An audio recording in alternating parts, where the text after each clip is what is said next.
Yeah. Hey, and welcome to another episode of Spear from the Past. I know last week we had spun No Way Out 2007. That will be happening the next episode. In honor of Chuck Norris's passing, and I only found this out because I know WB did a tribute to Chuck Norris when he passed. It was like, oh, I looked it up for why, and then I found out it was in a pay-per-view. So, you know what, I'll do this one as audible. Was it a good choice? I will talk about it, but I've got Matt here. Matt, how's it going? It's going good, man. Yeah, it's fun to look. I'm in my wrestling historian phase right now, so it's very fun to look back at some of these old pay-per-views and realize just when the decline of certain things started to happen. And this is definitely one of those shows.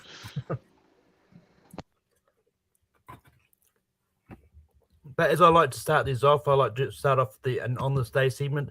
One thing to note: this was one of the last pay-per-views that I sort of found out that took place on the day before Thanksgiving, which I never knew they used to be.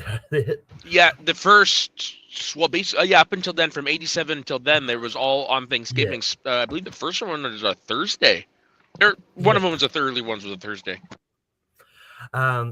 But the number one movie at this time around the world was Star Trek Generations. The number one song on the Billboard hit one charts, and I believe this was the last week for this monumental one. But it was "I Will Make Love to You" by Boyz II Men. Because it was about 14 weeks in the Billboard number one, and then the number one album was Nirvana's MTV Unplugged in New York album. Wow, legendary album. Yeah. But time to jump into the pay-per-view. As the pay-per-view kind of opened up, we had various shots of all the teams sort of talking to each other, then have the motivational speeches, which was just pretty the standard stuff. Not nothing much there. But the first one we had was the Survivor Series match with the bad guys, which was made up from the 1-2-3 Kid, who is better known as X-Pac, the British Bulldog, Fatu, better known as Rikishi, Razor Ramon, and Sione, who probably more better known as the Barbarian, and then they were facing off against the Teamsters, which was Diesel, Jeff Jarrett, Jim Neidhart, and Owen Hart, and Shawn Michaels. As this match started, there was a little bit before the match where Fatu was struggling putting on his wrestling boots because he often wrestled bare feet, but it's a little bit random.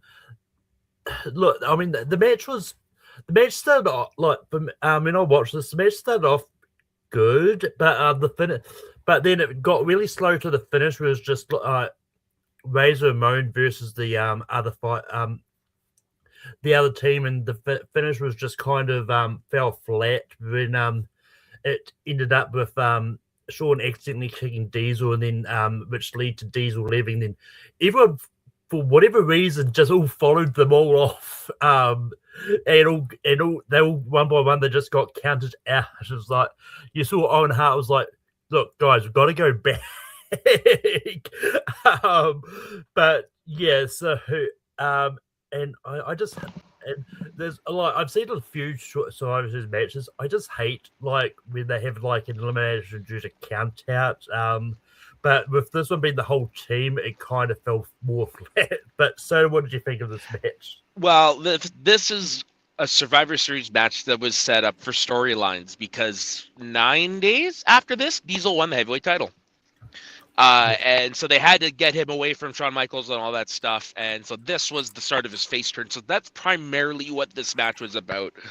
It's a weird way to end the match, I will admit. It's the only Survivor Series match that I know of where the winner never got a pinfall.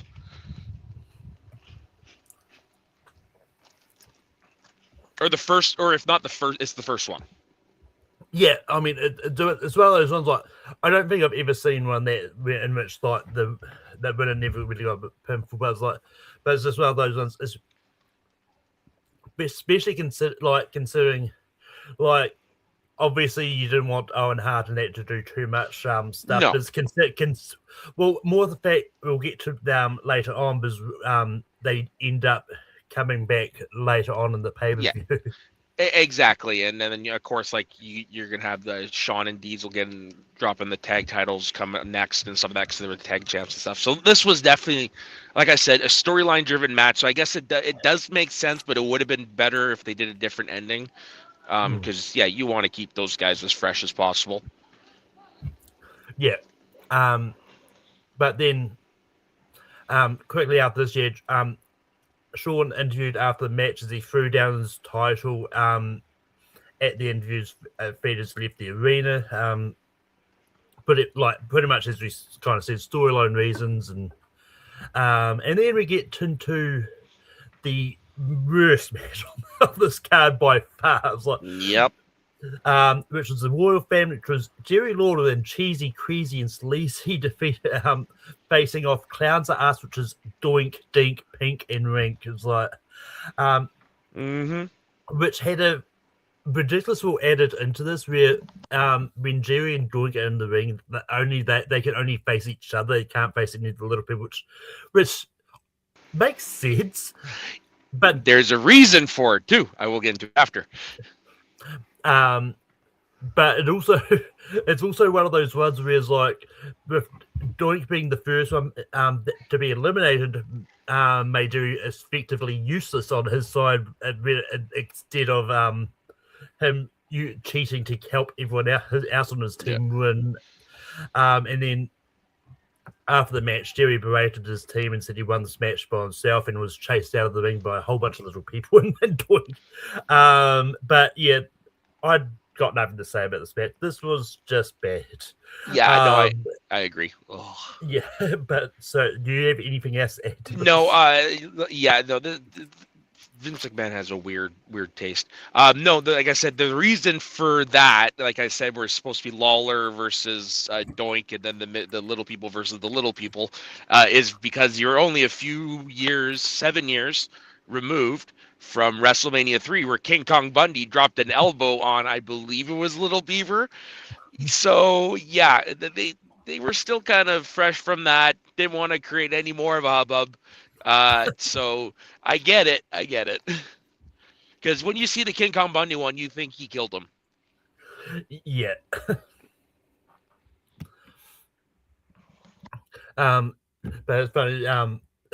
But it kind of is funny because when we get to next week when we talk about No Way Out 2007, that's got the match of Hornswoggle and Finlay versus the Boogeyman team and Little Boogeyman. Forgotten about that until now. Which but then next up we had Bull Nakano interviewed about her win in Japan. I think it was where she had a women's title match. She only spoke in Japanese, so I don't really know if it's but yeah, nothing much to add to that. Then we move into Bob Backlund defeating Bret Hart in a submission throw in the tail match for the WWF Championship, which had Owen Hart on the side of Bob Backlund and British Bulldog on the side of Bret Hart. So I'll say like, I've seen a few weird stipulation matches. This is probably the weirdest one by having the managers have the towel.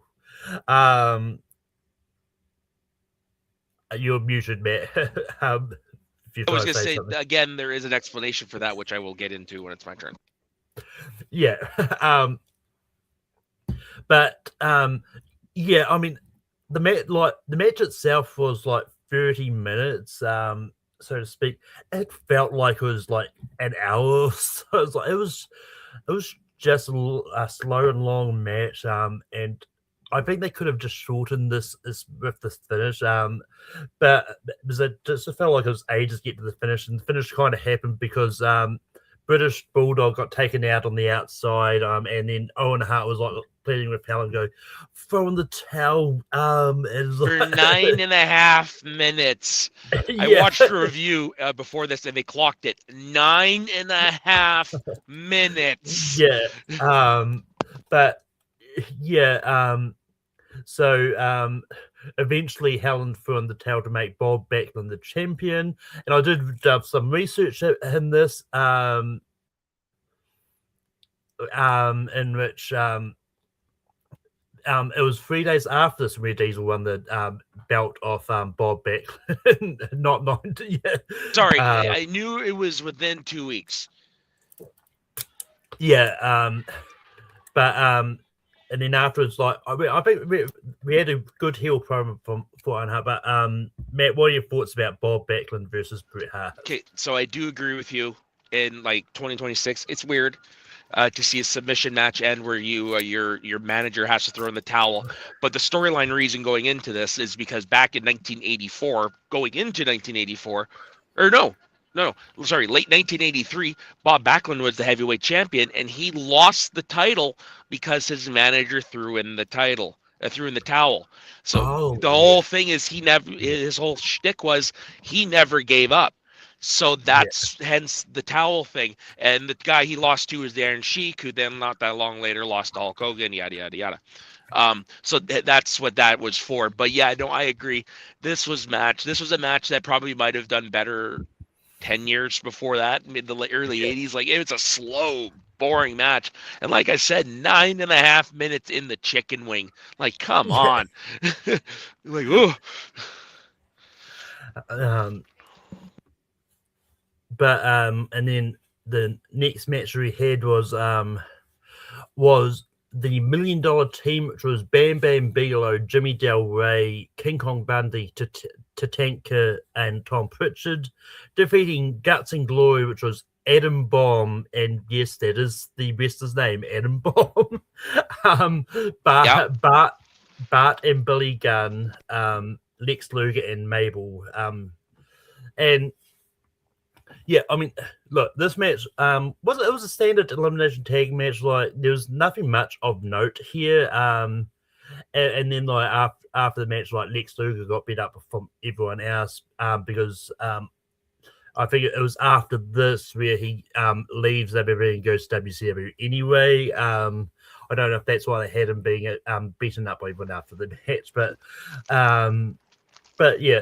I thought this match was fine. I've seen a lot better Survivor Series matches. But Matt, what did you think about this? This is one of the matches where you could see, like, oh, this is why 1995 is historically considered one of their worst years. There's really was nothing to this match. And with Lex Luger leaving, that would have been in September because he debuted on the first day of Nitro, which was my 8th birthday. So, yeah. So yeah, really, it was just more storyline plot, but just the creative at this time was not good. Like, not just on this pay-per-view. Like, go back and watch or go back and look up the other stuff. Like, it was just not good. Yeah. But then after this, we had this promo from Bob Backlund about winning the title back, and just with him yelling a lot, and there was different times I just really cringed. It's like, I never lost the title. I've got it back. I lost the match, but I never lost it. Yeah, hey, that's where that's from. Yeah, Arnold Skaaland threw in the towel. But yeah, and then we had the main event, which was Undertaker versus Yokozuna in a casket match with Chuck Norris as an outside enforcer. Casket rematch, technically. Yeah. I was about to add that because I did read up about that too. But read it up. Like, this was probably the best match on the card. Like, not that it's much to go on, but I've always really enjoyed these sort of variations when it comes to like casket dumpster matches, and it's just a lot of fun. it's one of those ones. I do wish they did utilize Chuck Norris a little bit more in this because, like, a lot of times they showed just him standing outside the casket. It wasn't until the last, like, I think it was the last 10 or so minutes when all the interferences kind of started. Yeah, like the third act. Yeah. But it was like, but there was this moment where it was like, where he was facing off against Bam Bam and King Kong Bundy, while IRS and Ted DiBiase just taking Undertaker on the other behind him. So there was one time I thought he was going to get in the ring and help out Undertaker get rid of them, but they didn't. But there was a cool moment where he just sort of kicks Jeff Jarrett. Yeah, the pop for that was huge. Yeah, but yeah, the match is great, and I really like that victory scene of like Paul Bearer opening the urn with the light just shining up and just all in purple. That was just a really cool victory. There's a moment that's constantly replayed where Undertaker is with the urn and the light. That's that moment. That's where that comes from. Yeah, I think that was the first time they'd done it. But so what do you think of Undertaker versus Yokozuna? You're right. This was the best match on the card, but not by much. Chuck Norris was, like I said, he got the biggest pop of the night. Didn't really add much to the match. It is what it is. But yeah, like I said earlier, this is the casket rematch because back in the Royal Rumble in January, they had the first casket match, which was used to write off Undertaker for a bit. And they have the infamous moment where the casket rises up and they show a skeletal Undertaker. It's a really weird thing. But yeah, that's why Chuck Norris was here, because in the first match, all the bad guys ganged up and helped Yokozuna win the match. And that's how Undertaker disappeared and stuff like that. So Chuck Norris was there to make sure that didn't happen. Hence why he was there. But yeah, no, this was, a good way to end the show. I was doing the math while you were talking. I think this was only the third casket match televised or on pay-per-view or something like that at the time. And it was definitely Taker's match. Like if you go back, there used to be promos going into the Kamala one. And anyways, sorry, I'm going on a bit of a tangent there, but like I said, it was the show wasn't that great, but at least this one gave you a satisfying ending. Undertaker wins the match.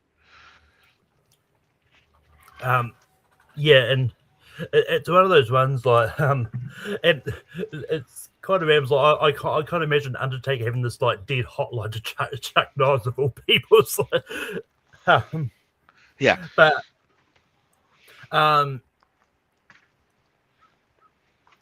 yeah, and I've always found it funny. Is like people always have the criticism of like current WWE only having like 4 to 5 matches on the card. This had only 5 matches on the card. Well, yeah, like I mean, that's a lot of things people don't realize. They're just focusing on what's going on now. But I mean, if you take a step back and you look at wrestling, it's all cyclical. Yeah. The 90s, like the original In Your House pay-per-views were only 2 hours. Yeah, that's it. They were only 2 hours. The first pay-per-view that I can recall going over 3 would have been maybe WrestleMania 4, but I know for sure WrestleMania 16 was the first one that I saw go over 3 hours. Yeah, that was only 3.5. Yeah, no, man. I that actually is one thing I do miss was, miss shorter pay-per-views, but it is what it is. I mean, hell, I'm going to be at AEW Dynasty coming up, and that's like going to be a long night. Yeah, I mean, and it's one of those ones like, especially the Survivor Series ones. So I'm used to like the Survivor Series matches like being like 40 minutes or so. So like having multiple of those like on a card, like it's fine. Like only having a small amount, but yeah, and I think in this one, I think the submission match was longer than all the Survivor Series matches. It was, yeah, and the crossface chicken wing was probably longer than a couple of them itself. No, honestly, like the thing with Survivor Series matches is they're great when they're like you're used to tell a story. They're like anything else. When the story's good, the story's good. The best one, I can't remember if it was 2003 or 2004, but there's one with Shawn Michaels where it was Team Bischoff versus Team Austin, and if Austin lost, he would have to leave the company. and it was down to Shawn Michaels, and he freaking fought through, I think, like down from 4-1 or something like that. Yeah. And then there was the year Sting debuted with Dolph Ziggler. Nobody talks about that one, but I remember watching that going, holy shit, Ziggler's going to be a star, because he did the same, similar to the Shawn Michaels one. Like I said, if you use it to tell a story and the story is done right, they can be really good matches, but it's very rare. Yeah. I can't remember if it was a Survivor Series match or the bragging rights tag match in which Big Show turned on his brand and cost them the match. Well, that might have happened a couple times because it is the Big Show. Because the only one that comes to mind was when he turned on Kurt Angle and joined ECW. That was a battle royal, though. Maybe. Like I said, Big Show has turned face and heel so many times, it's hard to remember. So he might have done it more than once. Yeah. Just quickly seeing if I had it. Yeah, who was it? Chris Jericho once said that he was having a conversation with somebody the entire plane ride, and they were talking about all the times that Show had turned face to heel, and by the time they finished their flight, it wasn't a long one. By the time they finished, they still had more to go. Yeah. Yeah, I think the specific one I was thinking of was the 2009 Bragging Rights match, which was the 14-man tag match with the Bragging Rights trophies. I think Big Show was on more at that point, and he turned on them. Yes. Okay, I do remember. So, like I said, there was probably more than one. So we know. Yeah. Good old Big Show. Hey, if you've seen the pictures, he's doing in great shape there. Yeah. But anyway, aside that little bit of side chat, I mean, we've covered the pay-per-view already. They've got time. But so, what are your thoughts overall about the pay-per-view? About the pay-per-view, like I said, going into it, you can definitely see why historically 1995 is considered one of the worst years creatively for the company, and this was the start of it, based on everything we discussed. Or, like I said, like with Bob Backlund, this was only done to be a transitional champion because just a couple days later, he loses to Diesel, who goes on to hold the title for a year. So this was definitely a transitional pay-per-view, but it wasn't a good the transition itself ended up not being good. So it was just not a good sign of things to come. I'm probably not going to watch it again. I'm going to be honest. So yeah, that's my thoughts on it.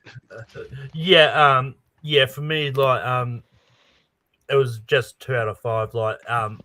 I think the casket match did just enough to save it for me. Yeah. Plus the storyline things with the first Survivor Series match, I think, was entertaining enough to go. Yeah, it's not. Yeah, and as somebody who's seen a lot of stuff from that time, anything involving Razor, Diesel, and Shawn from that time was generally good. Yeah. But yeah, honestly, I'm just glad that it's out the way now. I don't have to worry about coming up on the hill. Now you just got anything 1995. Ugh. Yeah. Some good matches, but overall shit. Yeah, but with that, that is the end of Speed from Past for this week. Next week we'll be talking about No Way Out from 2007. Which I've already started watching. It's quite. I find what I've seen of it so far is quite fun. Soda, we can find you online. You can find me on my personal Instagram, Twitter, whatever. Soda_the_Saxman. I've been dormant for a while on the YouTube creator space, but I'm starting something that has been a passion project of mine for a long time. I'm just in the early stages in it, so keep an ear out for that. And like I said earlier, the next place you can physically see me is you will see me front row 1, seat 6 at AEW Dynasty in Vancouver, hard cam. I will be right where the steps are. So definitely, that's the next place you can see me. But look for this grinning idiot. but yeah, it's always good having things that's come out of like passion and stuff. Because this is kind of how this started. It was like, you know what? I had the WWE network, which isn't a thing anymore. It's like I want to use it more, so it's like I made up the show, and it's had a lot of fun. Well, I'll tell you off the air what mine is. Yeah, but you can find me on online. I'll be on Every Hero Network in about an hour or so for Austin's Girlfriends Wander's Top 64 tournament. And then I pop up here and there. Back on, I host Rankin on Take 3 Productions as a host with the topic movie set in space, which should be a lot of fun. And yeah, that is it for Spare the Parts for this week. But until next time, we'll see you back in the ring.